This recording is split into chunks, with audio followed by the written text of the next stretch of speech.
Dhaggeeffattoota keenya akka bultan irra deemuudhaan OBN FM Finfinnee 92.0 qophii waamaraa keenya kan ganamu wixataa eegaleetii kan jiru qophii waamaraa keenya guyyaaraan tanaa kana keessatti dhimmoota ijoo garaagaraa qaban istuudiyootti argamneeti kan jirru qophii waamaraa irraa dursuudhaan Faisal Adam qophii waamaraa keenya irraa kan eegalu oduu gaabsaa kanaaf qabanneeni.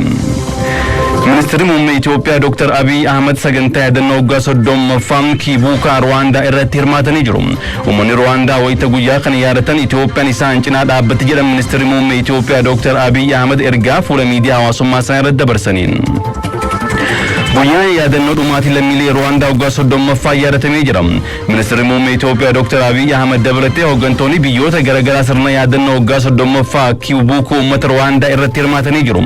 Rwaandaan dhumaatii hamaa lammiilee biyyattii mudatee ture dandamachuus sadarkaa ammarra jirturra akka geessuun gumaacha uummanni fi mootummaan Itoophiyaa godhan olaanaa akka ta'e pireezidaantii Rwaandaa Pool Kaagaameen galateeffatanii jiru. Keessattuu ministeerri muummee Itoophiyaa Dr. Abiy Ahmed yeroo dargaggummaa isaanii nagaa kabachiisuu keessatti guddaa baachuu kaasaniiti jiru. Ministeerri muummee Itoophiyaa Dr. Abiy Ahmed bara dargaggummaa isaanii nagaa kabachiisuuf ta'uun Rwaandaa rakkoo keessa baasuudhaaf deeggaruu isaanii Pool Kaagaameen himanii jiru. Ministeerri muummee Itoophiyaa Dr. Abiy Ahmed sagantaa yaadannoo waggaa 30ffaa Kiibuukaa Rwaandaa irratti hirmaatanii jiru.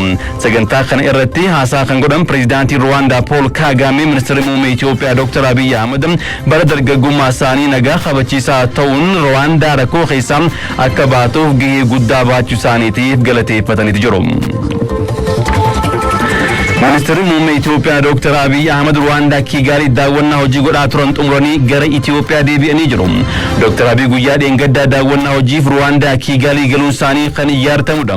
Daawwannaa isaaniitiin Rwaandaa Instituutii Eegumsa Qonnaa kan daawwatan yoo ta'u kana malees sirna yaadannoo waggaa 30ffaa Kiibuukaa uummata Rwaandaa geeffame irratti hirmaatanii jiru. Daawwannaa isaaniin xumuruun gara Itoophiyaa deebi'uu ragaan waajjira ministeera muummee irraa argannee ni mul'isa. Jilli hoggansa Itoophiyaa ministeer deetaa ministeera dhimma ambaasaadar Burtukaan Ayyaanoon durfam hoggantoota Saawud Arabiyaa wajjin mari'atan. Haala godaantota seeraan alaa Itoophiyaa irraa gara Saawudii imalan gara biyyaa deebisuun danda'amuu fi hariiroo biyyoota lamaanii cimsuu irratti mari'achuu isaanii ragaan ministeera dhimma alaa irraa arganne ni mul'isa. Jilli kun lammiilee Itoophiyaa karaa seeraan alaan Saawud Arabiyaatti imalan rakkoo hamaa keessatti argaman 70,000 ta'an gara biyyaa akkaataa deebisuun danda'amu irratti qondaaltota olaanoo Saawudii Arabiyaa wajjin mari'achuu ragaan ministeera dhimma alaa irraa arganne ni mul'isa. Itti gaafatama waajjira paartii badhaadhinaa damee Oromiyaa obbo Fiqaaduu Tasammaan gamoo waajjira paartii badhaadhinaa damee Qeellam Wallaggaa eebbisanii jiru. Hoggoottan ja'an darban qormaata guddaa dabarsuu eeruun injifannoon argame walharkaa fuudhinsa dhalootaan kana argame akka ta'e dubbatanii jiru. Qabsoo godhameen federaalizimiin dhugaa hojiirra akka oolu birmadummaan biyyaa eegame akka itti fufu ijaarsiidha haaromsa guddicha boqonnaa xumurarra akka ga'uu fi qamadiin biyya alaatti erguun jalqabamuu wabii midhaan nyaataa mirkaneessuu fi injifannoo hedduun galmaa jiraachuun obbo Fiqaaduun haasawaa isaaniitti himanii jiru. Qormaatilee hedduun muratus badhaadhinni Oromiyaa fi Itoophiyaa kan oolle akka ta'e kan kaasan yoo ta'u gamoon waajjira paartii badhaadhinaa damee godina Qeellam Wallaggaa yaadannoo qabsaa'ota qaqqaalii aarsaa kafalanii akka ta'es kaasanii jiru. Sochiiwwan hawaas dinagdee fi ijaarsa piroojeektiiwwanii sababoota garaagaraan dhaabbatan yeroo dhiyootti hojii kan eegalan akka ta'e obbo Fiqaaduu Tasammaa himan. Xayyaaronni nama maleeyyii Israa'el garee Hizboolaa Liibaanos keessatti argaman haleeluun dhagahamee jira. Israa'el iddoolee misooma bu'uuraa Hizboolaan itti fayyadamu jettee qilleensaan barbadeessuudhaan kan beeksifte. Qaamolee lamaan gidduutti walitti dhukaasuun kan hammaate wayitoomni waraanni giddu galabaa gaazatti ji'oottan ja'an darbaniif gaggeeffamaa jiru gara biyyoota ollaatti akka hin babal'anne gamanumaa sodaatamee jira. Deeggarsa guddaa seenarraa kan qabu gareen milishoota Liibaanos Hizboolaan misaayilotaa fi rookeetiiwwan garaagaraa gara magaalota kibba Israa'elitti dhukaasaa turuunsaa kan yaadatamudha. Deebii kanaaf kennuuf fakkaatan Teel Aviv guyyaa kaleessaaf dheengaddam xayyaarota nama maleeyyiin yookaan dirooniidhaan garee kanarratti haleellaa jabaa geessuu kan beeksifte. Hoogganaan garee milishoota Liibaanos Hizboolaa Hassan Nasrallaa akka himanitti hanga waraanni Gaazaa hin dhaabbannetti akkasumas dhumaatiin lammiilee Gaazaa furmaan hin dhufnetti gareen isaanii misaayilotaa fi rookeetiiwwan gara Teel Aviv kan dhukaasana akka deemanii jiru.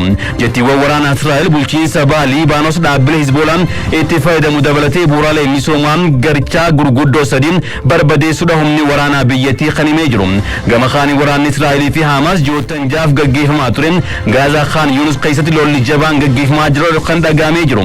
Lola guyyaa kaleessaa jabaa magaalaa Khan Yunus keessatti gaggeeffamaa ture loltoonni Israa'el 14 ajjeefamuu isaaniitti kan ibsamee jiru. Loltoonni Israa'el hanga ammaatti ajjeefaman kan dhibbaan lakkaa'aman akka ta'e kan ibsame yoo ta'u muummichi ministeera Israa'el Benjaamin Netanyaahuu hanga garee milishoota Paalestaan hin balleessinetti waraanni kun akka hin dhaabbanne himanii jiru. Dhaabbanni mootummoota gamtoomanii gamtaa Awurooppaa pireezidaantiin Ameerikaa Joe Biden dhumaatiin lammiilee nagaa Gaazaa akka dhaabbatuuf dhiibbaa garaagaraa godhanis hanga ammaa odoo isaaniif milkaa'ina hafee jira. Gareen milishoota Yemen Hawtiniston gargara galaana diimaa irratti dooniiwwan Israa'elii fi Ameerikaa wajjin hidhata qaban kamiyyuu gara daangaa isaanii akka hin dabarreef dhorkuun isaanii kan iyyaatamudha. Waraanni giddugala baatti ammatti gaggeeffamaa jiru kun guyyaarraa gara guyyaatti hammaachaa jiraachuu akka isaan yaaddeessee dhaabbanni mootummoota gamtoomanii gabaa isaaniitiin eeraniiti jiru.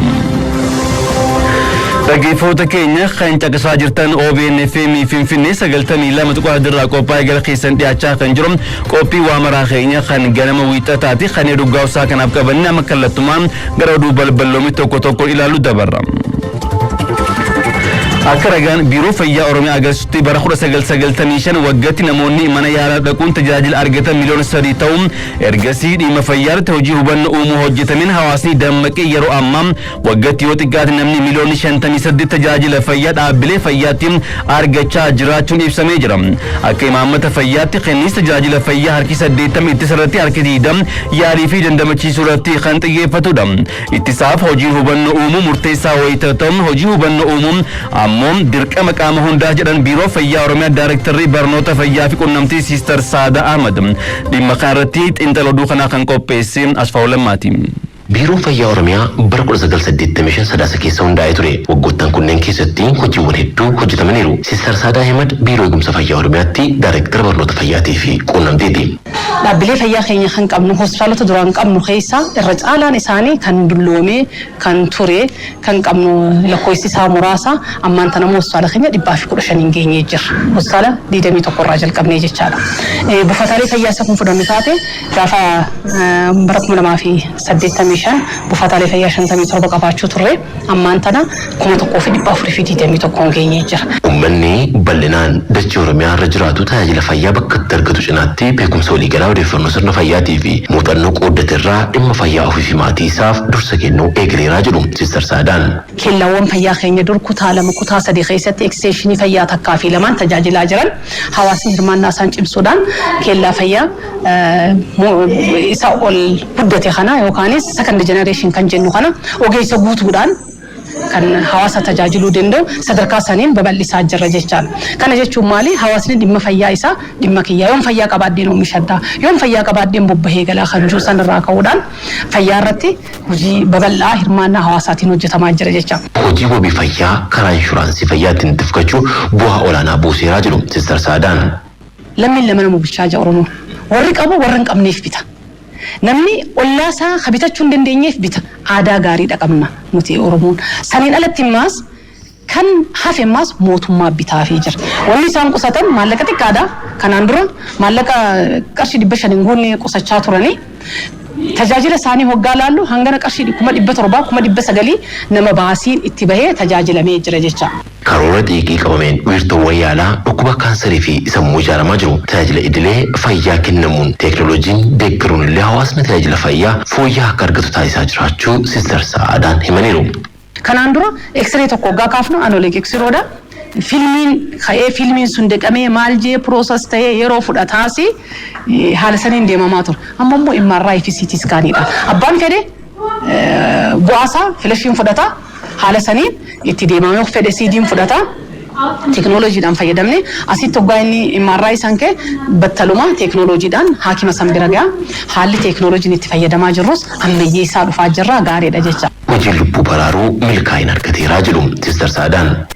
Haati takkalleen sababa ulfaa fi da'umsaatiin du'uu hin qabdu kan jiru inishetiivii addaatiin hojiin bal'aan hojjetameen haadholeen baay'een amma 171 أبلي فياتي ده هجرا هذا هو مليم بنتان ديدا ميسجلن كون أما اللي من الدهجر خلنا سيكتر خيني قف عن صونتين هو بنو هواسا جمسني مين دايني ما تيرتي في بيرتي سفيدود إنه هو بني هندي خنرتي ولي هو جنود جتشودا كمنا وجيم بلان رتو جتا ما جرا يشا Akka ragaan tajaajila fayyaa agarsiisutti hanga bara 1995tti namoonni mana yaalaa dhaquun tajaajila argatan waggaatti toora miiliyoona 3ti. Hojii hubannoo mootiin hawaasni dammaqee har'a kana mana yaalaa deemanii tajaajila argachaa kan jiran miiliyoona 58 oliin. Hawaasni dhaabbanni fayyaa kun fayyaa kiyya kana eegu rabbii gaditti ogeessa fayyaati jedhamanii fudhatee jira. Ogeessi fayyaa immoo ankaliin jiraadhuuf hawaasa kanaafi jedhee hawaasa kana antummaa uummataa gonfatee tajaajilaa jira. Kana keessatti aarsaan ogeessi fayyaa kaffalaa jirullee olaanaadha. Amanamummaa fi aantummaan uummata isaa tajaajiluuf dirqama isaa bahuus komiin kenniinsa tajaajilaa irra jiru akka furamu hojiin hedduun hojjetamaa jiraachuu Sister Saadaan himaniiru. Komii dhaabbata fayyaa tokko keessatti nan tajaajillee hawaasni keenya. Ani tajaajila silaa naan malu naan kannine loogiin narra uumamee jira. Iddoo kanatti tajaajila silaa naan malu naan goone ogeessi na daddarbaa ogeessi natti wanta godhaa kan jiru san komii 65 kana rannu kan nu danda'a. Kana qofaa miti eeruu qabaatan sanii saala saniin diriirsine haallitti hawaasa keenyaaf iftoominaan hojjechaa jirru ni jira. Sunis waan takka. Hawaasni qulqullina dhuunfaatii kaasee haga naannootti akka of eegu sirna nyaataa madaalamaa qabaatee sochii qaamaan akka of ijaaru qusannaan maatii baramee hiyyummaan akka irratti gochuu fi jireenyi ammayyaan hawaasa keessatti akka babal'atuuf gahee olaanaa qabaata.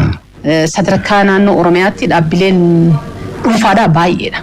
Mana qorichaarraa jalqabdee kiliinika jiddu galeessaa, kiliinika olaanaa, ispeeshaalitii kiliinikii, hospitaalota kan jennu kanaa wajjin qabatee guddaadha. Tajaajilli hawaasaa kannaa jirus tajaajila bal'aadha. Teekinooloojii ammayyaanis akkuma seektara fayyaa teekinooloojii ammayyaa adda addaa galchanii hawaasa keenya tajaajilaa jira. Haa ta'u malee immoo aangoo hayyama kannootis ni qabna. Aangoo to'achuutis ni qabna. Aangoo hayyama kannineessan haquutis ni qabna. San qofaa miti bakka yakka hojjetanitti immoo seeraaf dhiyeessuu isaa hungoodha qabna. Akka uummata fayyaatti kenniinsa tajaajila fayyaa dhibbeentaan 80 irratti 20 immoo yaalii dandamachiisuu irratti xiyyeeffata. Ittisaaf hojiin hubannoo immoo baay'ee murteessaadha. Hojiin hubannoo immoo dirqama qaama hundaati. Abbootiin gadaatii fi abbootiin amantiitis akkasumas barsiisonni manneen barnootaarra jiran miidiyaaleen barnootaatis hojii milkaa'ina keenyaaf isaanis akka waan keessaa qabaniif jecha galatoomaa jechuu barbaanna. Yeroo yerootti rakkoo qoratanii furmaatatti kennaa deemuu fi hojiin qindoomina hojjetamaa kan jiru ta'u biiroo gumsa fayyaa Oromiyaatti Daayireektarri barnoota fayyaatii fi quunnamtii Sister Saada Ahmed nutti himaniiru. Gamoo ijaaruu qofaa miti, meeshaadhaan guutuu qofaa miti, dhukkubsataan tokko hoggaa dhufe, yaalamuuf hoggaa dhufe, amanuma ta'ee dhukkuba isaa san caqasaa dhufaa, fittiis aaraa dhufaa, dafanii akka geggeessan barbaada. Wanni guddaan yaaltee nama geggeessuu qofas ta'e fuula bana barbaada, simannaa gaarii barbaada. Kanaaf naamusa ogeessa keenyaa irrattis bal'inaan hojjechaa jirra.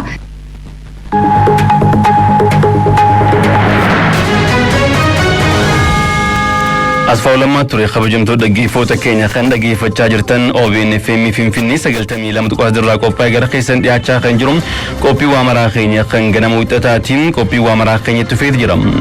Naannoo Affaaritti hiriirri deeggarsaa hooggansi jijjiiramaa tumsuu magaalaa Samaraatti bahamee jira.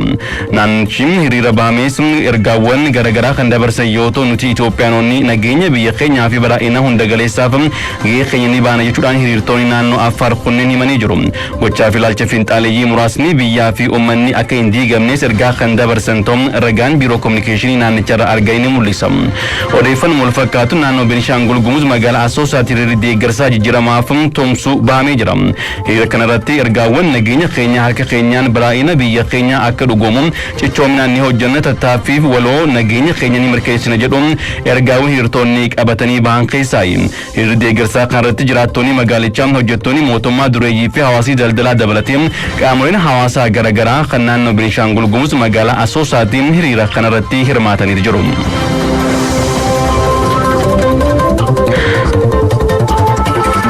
Magaalaan Finfinnee fi magaalaan guddoon Rwaandaa Kiigaali waliigaltee obbolummaa waliif mallatteessan. Waliigaltee obbolummaa kanaas kantiibaan magaalota lamaanii kantiibaa magaalaa Finfinnee Aadde Adaanech Abeebee fi kan Kiigaali Dusimi Giyaa Saamu'eel walii mallatteessanii jiru. Magaalonni lamaan misooma magaalaa balfa dhabamsiisuun dargaggoo fi ispoortiin ikooturizimiin to'annoo tiraafikaa misooma magariisaa akkasumas walitti dhufeenya uummataa cimsuu irratti waloon kan hojjetan akka ta'e waliigalticha irratti ibsamee jira. dhimma bal'inaan qaban itti aantorii dabaruu bulchiinsa magaalaa Shaggar kutaa magaalaa Galaan Guddaa dargaggoonni waldaan gurmaanii horsaluu korratti bobboof sheedii kennamee sababa ifa hin taaneen turtii guyyaa tokko keessatti irraa fudhatamuu himatanii jiru. Sheedichi dargaggoota kunneeniif dabarsee kan kenne manni qopheessa kutaa magaalichaa komiin dargaggoota sirrii ta'uu himuudhaan saffisa barbaachisuun gara hojiitti seenuu dhabuu isaaniitiin kan irraa fudhatame akka ta'e ibsamee jira. Bulchaa nagaraa waan qopheeffate qaba.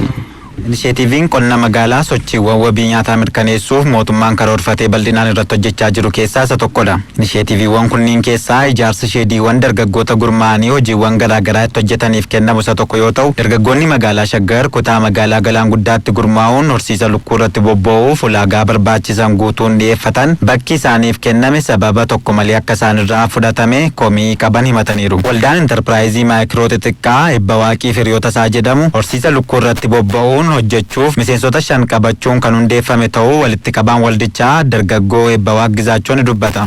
Horsiisa lukkuu irratti yeroo darbe gurmoofne turre horsiisi magaalaa manneen ijaaretu jira. Isa isaanii akka dabarsanii nuu kennan nu beeksanii waajirri himaataa naannoo ji'a lamaati jechuudha. Ergasiiti erga ijaaramne isaanii erga qaama seerummaa fudhannee mana murtii deemnee raawwanneen booda nu deddeebisaa turanii har'a isinii kenninaa boru isinii kenninaa manni hin dhumannee kan hin dhumatintu jira oduma jedhanu jechuudha.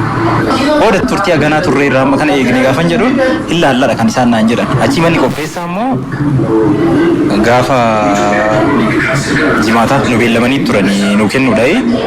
Manicha gaafa san garuu dhufuu hin dandeenye. Isaan achi ollee raawwannee eegaa ollee boru nuun jedhanii gaafa sanbata dura naannoo sa'aatii 6 jechuudha iddoo manaa kan isaan nutti agarsiisan. Bifa kanaan kan bakka hojii argate waldichi sababa isaan hin beekneen guyyaa tokko keessatti deebi'ee isaan irraa fudhatamuudha miseensi waldichaa kan himtu. Ani miseensa waldichaati. Jalqaba nuti karuma seeraati kan eegalle erga sana immoo manicha akka nuuf kennamu murtaa'ee jechuudha. Gaafa manicha fudhachuu deemnu immoo guyyaa jimaataa ture isaan achiin jiran turan.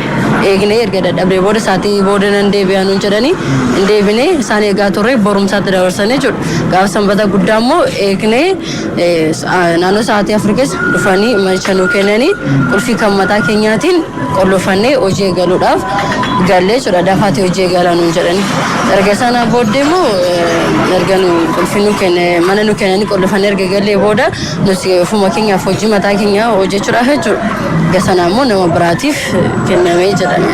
Bakka isaaniif kenname irratti hojii jalqabuuf yeroo kan fudhatuu fi isaanis humna namaa barbaachisu mijeeffatanii gara hojiitti galuu kan dubbatan miseensonni waldichaa yeroon gahaan osoo isaaniif hin kennamin turtii gabaabaa keessatti akka isaan irraa fudhatamedha kan komatan. Hojii fuuldura isaati irratti sheedii san wanta sirratutu jira mana ijaaramu jira. Inni mataan isaa jechuudha qorqorroo 90 barbaadan.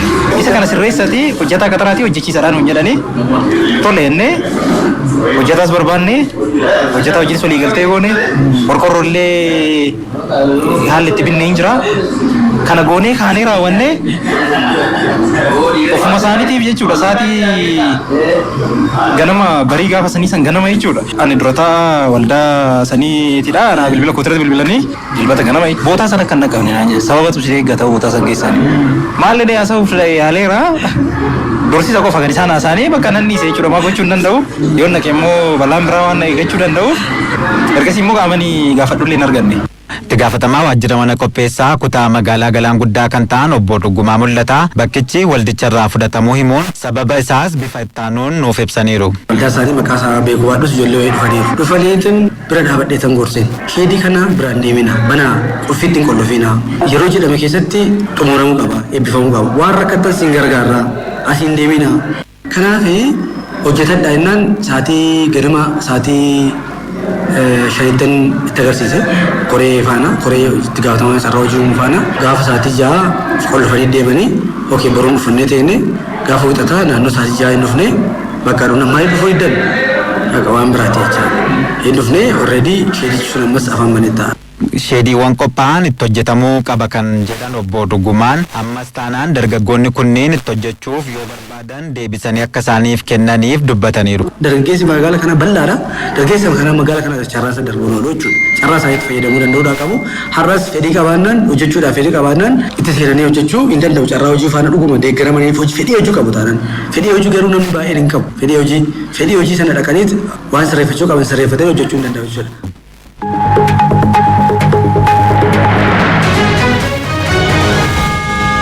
kan dhaggeeffachaa jirtan OBN FM Finfinnee 92 dirraa qophaa'ee gara keessan dhiyaachaa kan jiru qophii waamaraa keenya kan jedhamu wixataatiin qophii waamaraa keenya itti fe'ee jira.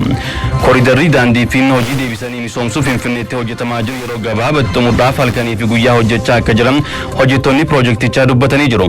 Bulchiinsi magaalaa Finfinnee uwwisa daandii waliigalaa magaalattii fi ammayyummaa guddisuuf akkasumas haala geejjibaa mijataa gochuudhaaf koriidarii daandii fi hojii deebisanii misoomsuu raawwachaa kan jirudha.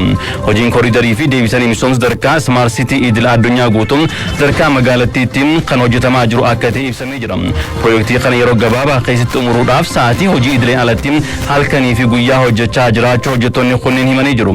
Akka hojjettoonni kunneen dubbataniitti geessaanii kan baatan akka ta'e kan kaasan yoo ta'u hojjettoonni piroojeektichaa halkanii fi guyyaa hojjechuun guddina magaalattii akkasumas badhaadhina biyya isaanii mirkaneessuudhaaf geessaanii kan baatan ta'anii himanii jiru.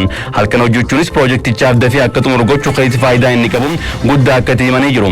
Dabalataanis galii dabalataa argachuudhaaf carraa kan argatan akka ta'e kan kaasan yoo ta'u galii kanarraa argatanii maatii fi ofii isaanii bulchuu bira darbeen namoota biraallee deeggaraa jiraachuu kaasanii jiru. Itoophiyaa keessatti aadaan sa'aatii idileen alatti hojjechuu ammatti kan hin baratamne ta'us bulchiinsa magaalaa Finfinnee keessatti garuu hojiilee garaagaraa irratti wanti kun baratamaa dhufaa jiraachuu kaasanii jiru. Lammiileen hojii biroo irratti bobba'anis halkaniif guyyaa hojjechuun aadaa hojii isaanii fooyyessuudhaan jijjiiruu qaban hojjettoonni kunneen ergaa isaanii dabarsanii jiru. Tajaajila seeraa fi gorsa bilisaa yuunivarsiitiin madda olaabuu nuuf godheen haqa keenya argachuu dandeenya jirraa jedhan jiraattonni godina Baalee aanaa Diinshoo fi Gobba. Yuunivarsiitiin madda olaabuu sirna baruu fi barsiisuun cinatti tajaajila hawaasaa rakkoo uummataa bu'uura godhatan irratti xiyyeeffachuudhaan hojiilee garaagaraa hojjechaa jiraachuu yuunivarsiitichi beeksisee jira. Yuunivarsiitichi karaa ogeessu tajaajila seeraa fi gorsa bilisaa kennuun nuuf falma'ee ammatti haqa keenya arganne jirachuudhaan hawaasni kunneen himanii jiru. Yuunivarsiitichi himannaa hanga falmiitti baasii humnaa guutumaa guutiin danda'uudhaan akkasumas ogeessu seeraa isaaniif qacaruudhaan amma tajaajila gorsa seeraa bilisaa isaaniif kennaa jiran fayyadamootaa jiraachuu kaasanii jiru. Muummeen barnoota seeraa yuunivarsiitichaa qindeessaan tajaajila seeraa bilisaa obbo Rashiid Muhammad gama isaaniitiin akka himanitti yuunivarsiitichi ji'oottan torban darbanitti tajaajilamtoota harqalleeyyii fi namoota madda galii hin qabne 360 dhimmoota garaagaraa irratti tajaajila seeraa fi gorsa seeraa bilisaa kennuu isaanii himanii jiru. Itti aanaan pireezidaantii yuunivarsiitii madda olaabuu Dr. Bazzaab Wandamuu gama isaaniitiin yuunivarsiitichi sirna baruu fi barsiisuun cinatti tajaajila hawaasaa rakkoo uummataa bu'uura godhateef irratti xiyyeeffateen hojjechaa jiraachuu kaasanii jiru. Keessattuu deeggarsa galteelee qonnaa oomishtummaa qonnaan bulaa dabaluudhaaf hojiileen garaagaraa gama yuunivarsiitichaa hojjetamaa jiraachuu kan kaasan yoo ta'u yuunivarsiitichi namoota harqalleeyyii fi dubartootaa fi daa'imman haqni isaanii duraa dabeef haqa akka argataniif deeggarsa seeraa bilisaa kennaafii jiraachuu ragaan yuunivarsiiticharraa argannee ni mul'isa. Oduma wal fakkaatu yuunivarsiitiin madda olaabuu yuunivarsiitiin Diillaa waliin hojjechuudhaaf waliigaltee mallatteessanii jiru. Yuunivarsiitiiwwan madda olaabuu fi yuunivarsiitii Diillaa qorannoo fi dameelee tumsa birootiin waliin hojjechuudhaaf sanada waliigaltee kan mallatteessanidha. Sanada waliigaltee kana pireezidaantii yuunivarsiitii madda olaabuu Dr. Ahmad Khaliilii fi gitinisaan yuunivarsiitii Diillaa Dr. Chirootaa'u Ayyala kan mallatteessanidha. Dr. Ahmad Khaliil wayita kana akka himanitti yuunivarsiitichi eebbifamtoota ga'oomanii fi dorgoman horachuudhaaf qooda isaanii kan baatan akka ta'e kaasanii jiru. Qorannoowwan rakkoo furanii fi hawaasa irratti xiyyeeffatan gochuudhaaf yuunivarsiitiiwwan lama waliin kan hojjetan akka ta'e kan kaasan yoo ta'u keessummaa waliigaltichiin gama qonnaa fayyaa turizimii akkasumas hojiilee garaagaraatti waliin kan hojjetan akka ta'e ibsamee jira. Akkasumas yuunivarsiitiiwwan lamaan wal jijjiirraa barattoota barsiisotaa fi hojjettoota irratti waliin hojjechuudhaaf waliigaltee irra ga'uu isaanii himamee jira. Tajaajila hawaasummaa leenjii gabbisa dandeettii fi ce'umsa beekumsaatiin waliin kan hojjetan yoo ta'u pireezidaantiin yuunivarsiitii Diillaa Dr. Chirootaa'u Ayyala gama isaaniitiin waliigaltii damee barnootaa fi qorannootiin tumsa kan cimsu akka ta'e kaasan. Sanada waliigalteen kun fayyadamummaa dhaabbilee lamaanii mirkaneessuu kan danda'u dhimmoota saayinsii teekinooloojii barnootaa fi kanneen birootiin waliin hojjechuudhaaf kan isaan dandeessu akka ta'e kaasanii jiru. Waliigaltichi keessumaa damee qorannoo fi baruu fi barsiisuun waliin hojjechuuf gumaacha inni qabu hedduu guddaa akka ta'e pireezidaantii yuunivarsiitii Diillaa himanii jiru. Yuunivarsiitiiwwan lamaan waliigaltee kana roobee yuunivarsiitii madda olaabuu kaampaasii muummee keessatti kan mallatteessan akka ta'e tajaajila oduu Itoophiyaa dubbiseet jira. Dhimma bal'inaan qabanne itti aanutti wayii dabaruun dhaabbileen amantaa duudhaalee waliin jireenyaa fi cimsuuf gamtaan hojjechuu qabnaa jedhan gaggeessitoonni amantaa Islaamaa bulchiinsa magaalaa Shaggar kutaa magaalaa Galaan. Ayyaa fi barsiisaa amantaa hariiroo hawaasummaa cimsuun nagaa wal kabaja walooma dhiifamaa fi araara haqaa fi duudhaaleen gaggaariin biroo barsiisuun gahee isaanii kan baatan akka ta'e himanii jiru. Jaldeessa Baqasaa abbootii amantaa kanaa wajjin turtii godhe akkanatti qindeessee jira. Amantaaleen bu'uura sirna amantaa fi duudhalee hawaasaa waan ta'aniif jiddugala ijaarsa naamusa ta'uu gaggeessitoonni amantaa Islaamaa bulchiinsa magaalaa Shaggar kutaa magaalaa Galaanii dubbatani. Ajajaa fi barsiisaa amantaatiin hariiroo hawaasummaa cimsachuu nagaa wal kabaja walooma dhiifama araara haqaa fi tajaajila baroota dheeraa lakkoofsiisanii kennaa turuu fi kennaa jiraachuu dubbatani. Gaggeessitoonni amantaa Islaamaa kunneen addatti qoomii waliin qoodanneen. Kabaja ilma namaa kana keessattuu Rabbiin maal jedha akka jedhu Rabbiin Quraana keessaa walaqadi karramna bani aadama jedhe musliman jedhe muumina jedhe an bani aadam muluma kabajeera jedhe kabajarra waa inni yaabbatu isaa uume malee akka inni yaabbatamu uumne jedhe waa inni elmatee dhuguu isaa uume malee akka inni elmamee dhuguu isaa uumne jedhe kabajarra fil bahri wal bahri jedhe gubbaalee ka yaabbatu ilma namaa godhe. Amantaan hunduu amantaadha. waan barbaadetti amanuu danda'a. Nabiyyi Rabbii sallallahu alaihi wasallam nama amantaa biraa qabullee kabajaa hin arrabsinaa waan hin taane jedhinaani. Maaliif jennaan yoo isin isaan tuqxan isaanillee isin arrabsu. Wal xiqqeessuu fi wal tuffatuu diinummaa adda addaatu jidduu kanatti ba'a waan ta'eef kallattii kanaan amantaalee kaanilleen hundaa waliigalteedhaan waliin jiraachuutu irra afdala yaada jedhu waan nu dhaamaniif waan kana namni hundi yoo dandahee baratee akka gaariitti hubatee waan qur'aanni rabbii jedhu hiikoo isaa akka gaariitti baratee itti fayyadame faayidaa nama hundaati. Namni kamuu kabajamaadha. Kabajana ilma namaa kana gadi buusuun shari'aa islaamaa keessatti dhorgaadha. Maal jedha rabbiin qalbii ilma namaa tokko cabsuu irra beeytiin rabbii kaaba rabbii sun caccabu wayyaa kan jedhu akka argitanii isaan nu dhaabanitti ilmi namaa hundi kabajamaadha. Kabaja ilma namaa irraa gadi buusuun nama xiqqeessuun nama arrabsuun shari'aa islaamaa keessatti iddoon qabu jechuu walumaa galatti. Duudhaleen gagaariin kun immoo tokkummaa keenya eegsisuu itti fufuu kan dandeessise ta'uu kaasuni kana maleellee ergamnii fi tajaajiloonni abbootii amantaalee dhala nama tajaajiluu fi hordoftoonni sodaa uumaa isaanii qabaatanii duudhaa amantaatti akka guddatan tolchuu akeekanii jiru. Namoonni hariiroon hawaasummaa akka qajeelu aalimonni barsiisuu gorsuu akkasumallee ifaajuun imaana itti gaafatama dura bu'ummaa abbummaa eegdummaa cimaa baachuu qabna. Kanaanis soomni barana karaa qajeelchee milkeessee himan.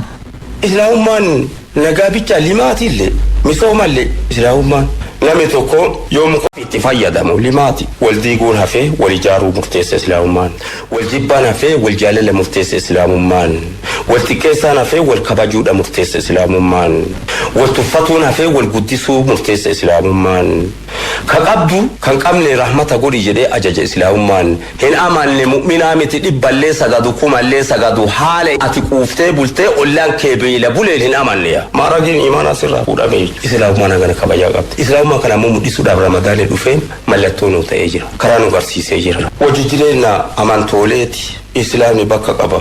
Wal dandahuun waliin jiraachuun obbolummaa gaarii mul'isuun jiruu biyya lafaa kanarratti walii beekuun wal beekuun akka gaariitti anarra ebaluu wayya jedhanii walii yaaduun dirqama akkuma amantaa keenyatitti karaa gama biraatiin akka magaalaa keenyatti akka hawaasa kiristaanaa pirootestaantii hundaanuu akka gaariitti waliin jiraataa jirra. Dhaabbileen amantaalee kallattii kamiinuu magaalaa hunda keessatti dhaabbatee jira. Rakkoo jiru waliin mari'annee waliin hiikaa jirra. Gaddarratti wal bira dhaabataa jirra. Cidharratti wal bira dhaabataa jirra. Waan jiru hunda ilaaf ilaameedhaan waliin mari'annee waliin hiikaa jirra. Akkaataa rabbi nu ajajeeni hojjechuu baannani nagaa wal kabajaa fi duudhalee waliin jireenya miidhaa deemu waan ta'eef kana qajeelchuu fi dhaabbileen amantaa garaagara waliin ta'uun akkuma hojjetamaa jiru itti fufiinsisaa fi jabaachuu qabnaallee dhaamanii jiru.